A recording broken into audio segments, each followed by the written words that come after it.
Chapter 37. Eiji supposed he shouldn't have been surprised to find Lord Felix waiting for him. He'd slept right through the lunch deliveries.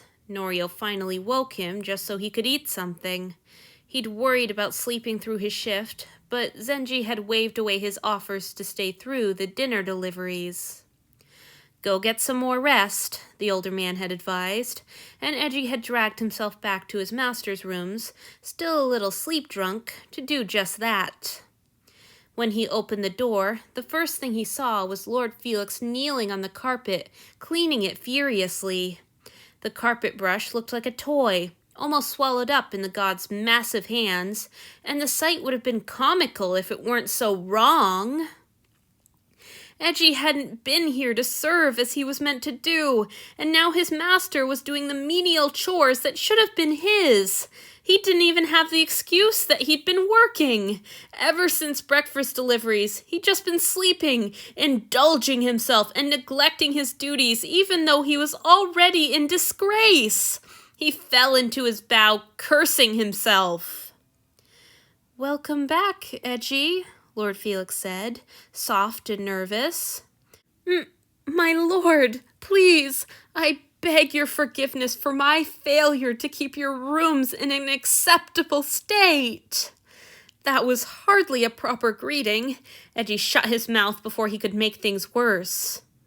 The god faltered, then plunged ahead, his voice so tight with distress that Eiji hated himself more than ever. "You've been in no state to clean the last few days. Anyhow, it wasn't that bad. Please don't worry about it."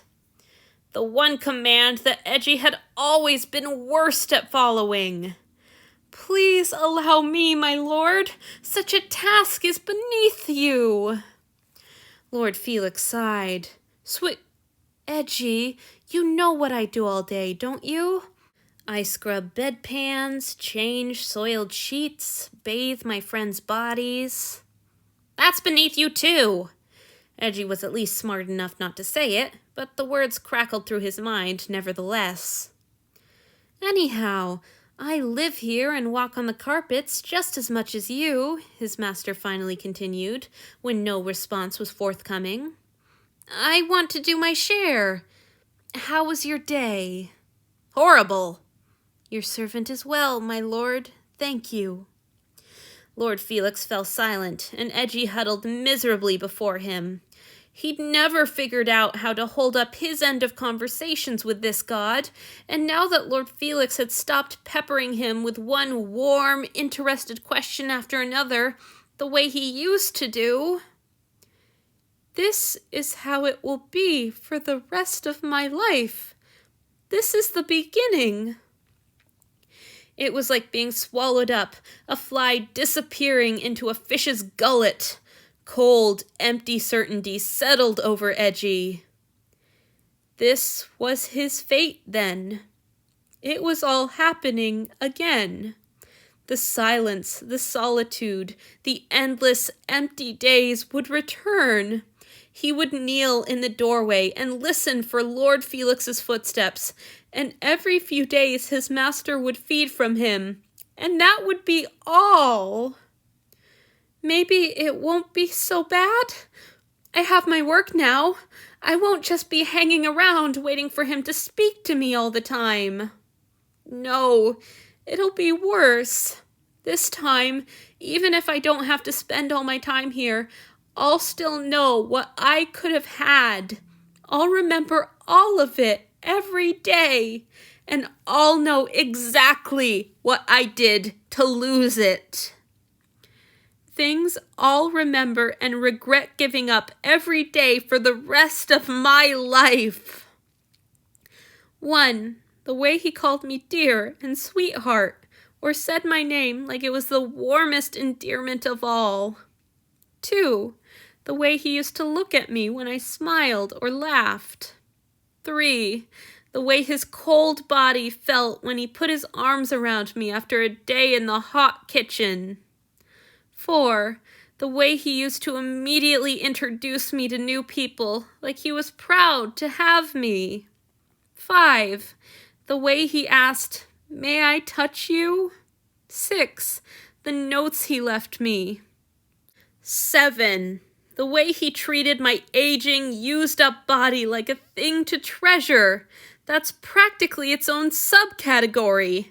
The care in his hands when he rubbed my feet, and the feeling of his tongue all over my chest, and the way he always pulled his lips over his fangs when we kissed.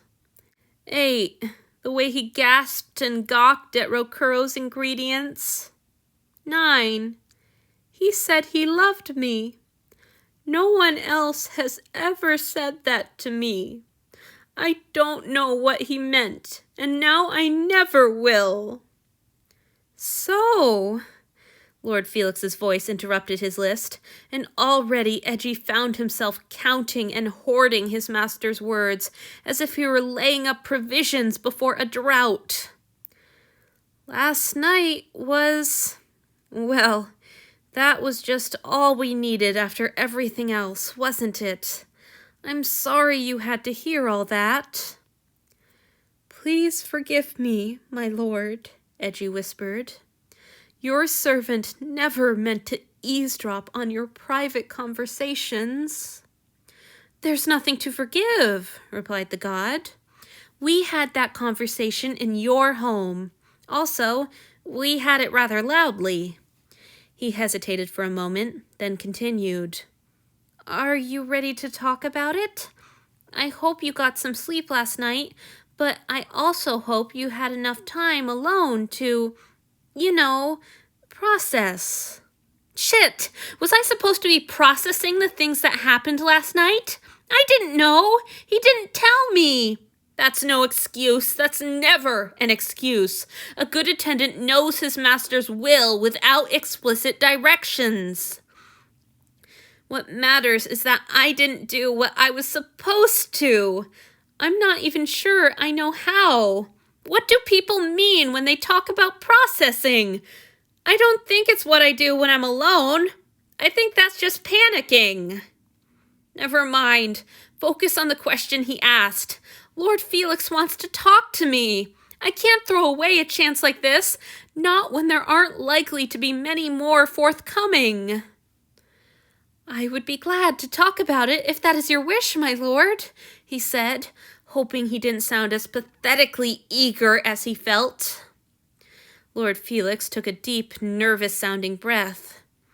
I mostly just wanted to know how you're feeling. That can't have been easy to hear. I can't decide whether I should be angry with myself for bringing you into the conversation at all, or for not speaking up for you the minute Antony walked through the door, or some other misstep I haven't even realized I made yet. You shouldn't be angry with yourself at all, my lord, Eiji protested. My lord was very kind, as always. I'm ashamed of making such a disgusting display of myself that you felt the need to leave. What do you mean? Lord Felix's tone had sharpened slightly, and Eiji tried not to cower too visibly. My foolish tears, my lord, he whispered, ashamed all over again. I had no reason to carry on in such a ridiculous, self-indulgent way. I displeased you with my hysterics. Please punish me for that trespass as you see fit. A punishment sounded wonderful, actually. It was exactly what he needed. For 20 years, Eiji had been punished every time he set so much as a toe out of line. It had been as predictable as the morning bells and the sun setting in the evening. He had been important, and so his behavior and speech and even his movements and facial expressions had been carefully monitored. Then, one day, it was all gone. He wasn't pleasing, but there were no more punishments. His behavior no longer mattered. He no longer mattered. Now he had been displeasing in the worst possible way. He wasn't just requesting punishment for his stupid crying, and Lord Felix probably knew it. It was all about his ruined chance at sexual service. He had been given the gift of his master's attention, his master's touch, and he had squandered it. He had let his mind wander when it was most important that he stay fully, worshipfully present. He had made the most wonderful, kindly master in the world feel cruel. No punishment could possibly atone, but it would certainly help. And it would mean he had Lord Felix's attention, even if the god told Eiji to carry out the punishment himself, or simply decreed a loss of certain privileges. He would need to pay attention to Eiji long enough to decide what the punishment would be. And if it were a physical punishment, I'd have his hands on me again. Gods, I'd endure any pain just to have him touch me one last time. The idea inflamed Eji's mind, and he found himself continuing to speak long past what he'd planned. "It would be a great mercy, my lord," he pleaded, faint with hope at the mere idea. "I'd be so grateful. Please, please punish your servant for being so foolish and displeasing." "Oh, Eiji, no!" Now his master sounded distressed, and Eiji cursed himself. "Please raise your head." Eiji trembled a little as he obeyed, painfully aware that at any moment his master could lose his patience and cast him back into the deathly abyss of solitude. The god still knelt in front of him, the carpet brush's bristles just barely poking out between his enormous fingers. His face was drawn and unhappy. Eji's heart ached at the sight of his master's misery, but it was hard to think of anything but the intensity with which Lord Felix's big, dark eyes examined his own face. "Is that what you thought last night?" the god whispered. "That I left because your crying was annoying?" Eiji squirmed, unsure what his master wanted to hear. "It was a just consequence, my lord. I was showing myself to be unworthy of your presence. I left my lord no choice but to revoke that privilege." "Oh, no!" Lord Felix gasped, looking even more distressed. Fuck, Eiji had gotten it wrong. "Eiji, I am so sorry. I would never be upset with you for crying. I just wanted to give you some space so you could calm down without some big, stupid lummox looming over you the whole time." Did he mean himself? There was no one else he could mean, but still, Eiji didn't know how to connect that nasty description to his wonderful master. Oh fuck, did I do this? Have I been so ungrateful, burdening him with my tears and my misbehavior, that Lord Felix thinks I see him that way? My lord's presence is always a gift and a privilege, he insisted, praying it wasn't too late to undo his terrible mistake. Your servant is so grateful to be allowed near you whenever you permit it. The god took a deep breath. Eiji, did you not want me to leave? It's not my place to question my lord's actions, Eiji demurred, his pulse accelerating as he sensed a trap. It's not questioning my actions to have an opinion, Lord Felix corrected, though Eiji failed to see any meaningful distinction. Please just tell me the truth. Did you want me to leave last night? It's an order. I have to obey. He'll know that I'm bad and disobedient, but he asked for the truth, so I have no choice. He's going to leave again. No, my lord, Eiji breathed, miserable. His master groaned and scrubbed a hand over his face. Fortunately, not the one that still held the brush. Fuck! I'm so sorry, Eiji. I thought... But I was just assuming that you wanted the same thing I would want in your situation. I do that a lot. Please forgive me, Eiji. My lord, there is nothing to forgive, protested Eiji. I fear there is. Lord Felix rubbed his face again, and there was something rough and angry in that gesture that startled Eiji. His master had always touched him with so much gentle care. Why was he being so careless with himself? Eiji had to struggle against a suicidal urge to snatch the god's hands and soothe the abused flesh with kisses. I never seem to get it right with you. All I do is make one mistake after another. I thought by now I was better at this, but I don't seem to know how to make you less miserable or afraid. What? That was absurd. Lord Felix was amazing. He'd done nothing but shower Eiji with kindness and mercy and consideration. How could he possibly think that he had done anything wrong? Because he has a horrible, ungrateful slave who never shows proper appreciation for his goodness. Eiji dug the nails of his index fingers into the soft flesh at the base of his thumbs, wishing his nails were sharp enough to pierce, wishing that Lord Felix would punish him as he so richly deserved. My lord has been the best, most forgiving master any offering could ever dream of, he whispered. Please believe me. Please don't let my failings convince you that you are anything less than wonderful. Lord Felix barked a bitter laugh. I'm afraid I don't know how to be a master at all. I'm not used to thinking about how my actions will seem to someone who depends on me. You've owned attendance before me, my lord, Eiji pointed out. Clearly the problem is with me, not with you. No, Lord Felix shook his head. When I invited anyone to live with me before, they were people I'd known for 6 years. We were already friends. They had reason to trust me.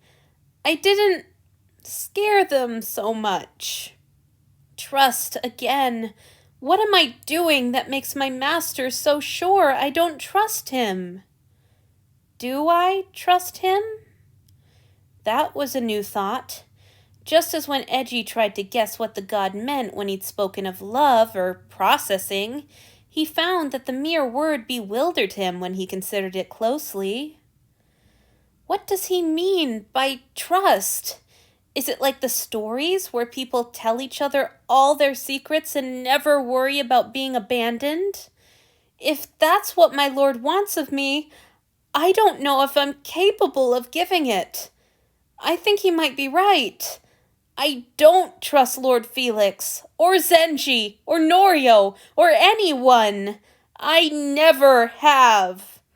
I don't think I know how. I didn't mean to make things worse for you with my ignorance. There was a pleading note to the god's voice that Eiji couldn't quite interpret, and it drew him out of his musings. I hope you can believe that I'm doing my best. I never wanted to be anybody's master, and I know I'm badly suited to the job, but I swear I'll keep trying to do better. He hesitated for a moment, then went on. Do you know what my big dream actually was? I wanted to run a tavern.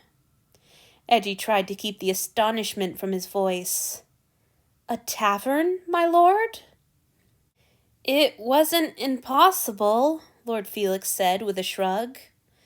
I was earning good money. I had to send it all home, of course, but it was enough that my parents could hire help in the fields so the little ones could go to school.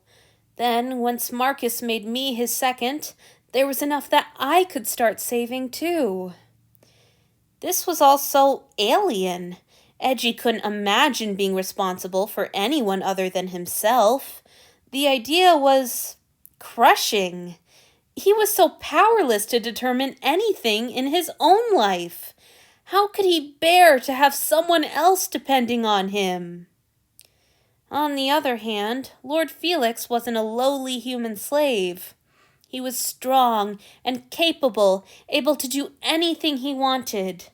perhaps it hadn't been so overwhelming for him. Someday, when the children were grown and I had enough put by, I wanted to leave the guard and buy the tavern back home in the village, the god said, his voice going dreamy. I thought I would get to know everyone again and grow fat and no one would be afraid of me anymore. He hunched his shoulders and looked down at his hands. Gods, he looked so ashamed. Eiji was seized with a very disrespectful desire to squeeze his master as hard as he could. Afraid, my lord? He asked, not doing a very good job of keeping the sudden tenderness from his voice. Lord Felix shrugged and drew his shoulders in even tighter. Even when I was a child, lots of the other children wouldn't let me join in when they played rough games. Some of the adults would even tell me to leave, that I would hurt the others if I wrestled with them. Then when I was a guard, it was my job to intimidate people.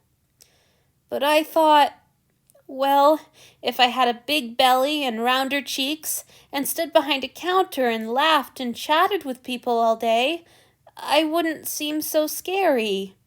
Everyone would finally just get used to me.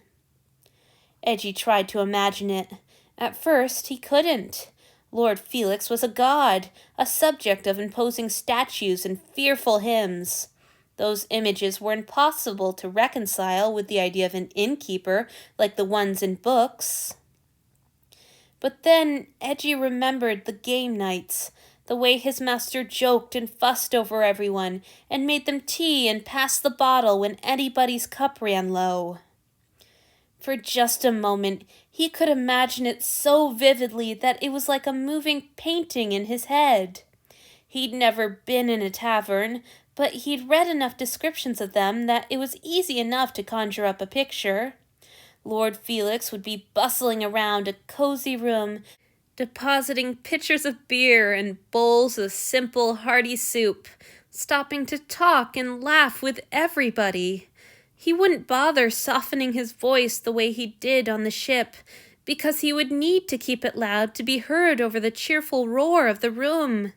He would remember everyone's names and favorite drinks, and bring slices of bread slathered in honey for bored children when their parents kept talking long after the meal was over, and speak so gently and earnestly to any would-be brawlers that they would give up their quarrel without even realizing how easily he could have put them down, and put extra meat into the bowls of the poorest farmers, and his beautiful thunderclap of a laugh would sound loudly and often and make everyone in his village feel so good. They would hear that laugh and see the tavern keeper's strong shoulders and kindly eyes, and they would know that they were home and safe, and somehow everything would be all right. You would have been good at that, Eiji said. He only realized he'd spoken aloud when his master shot him a startled look. He hastily ducked his head. I forgot to add any honorifics, damn it! Thank you, the god said softly. I suppose it doesn't matter now, but I like to think... Well, it doesn't matter. You're good at this too, my lord, Eiji insisted, unwilling to let the topic go. He needed Lord Felix to understand that belonging to him was the best thing that had ever happened to Eiji. I couldn't please my former master either. It isn't your fault. You do please me. Lord Felix leaned forward, his face intent. Antony was a fool not to see how special and amazing you are. I only wish that either of us had done a better job of making you feel appreciated. This was wrong. Eiji was supposed to be praising his master, not receiving undue praise himself. He stared down at his knees. I can promise to be better about one thing anyway, his master said softly. The next time you cry, I won't leave unless you tell me to. Eiji opened his mouth to protest that he wouldn't be making such a ridiculous display of himself again, but he stopped at the last moment. He might not be able to help himself, not if Lord Antony truly planned to... "My lord," he whispered, nerves spiking, "I think I ought to tell you that Lord Antony spoke to me today." His master tensed, his face darkening dangerously. "What did he say?" He says he wants to apologize to me," Eiji squeaked. Perhaps the god could save him from such an excruciating fate? Perhaps he would forbid it, inform his commander that he didn't want his slaves spoiled with such foolishness? Lord Felix smiled, and Eiji's frail hopes were dashed. "That's good," he said, his tone warm and proud. "I'm so glad. I knew he could do better. And I'll do better too." Eiji bowed his head in acquiescence. "As my lord wishes." "Impossible. I know I shouldn't contradict you, even in my head, but there's no possible way you could be better than you already are."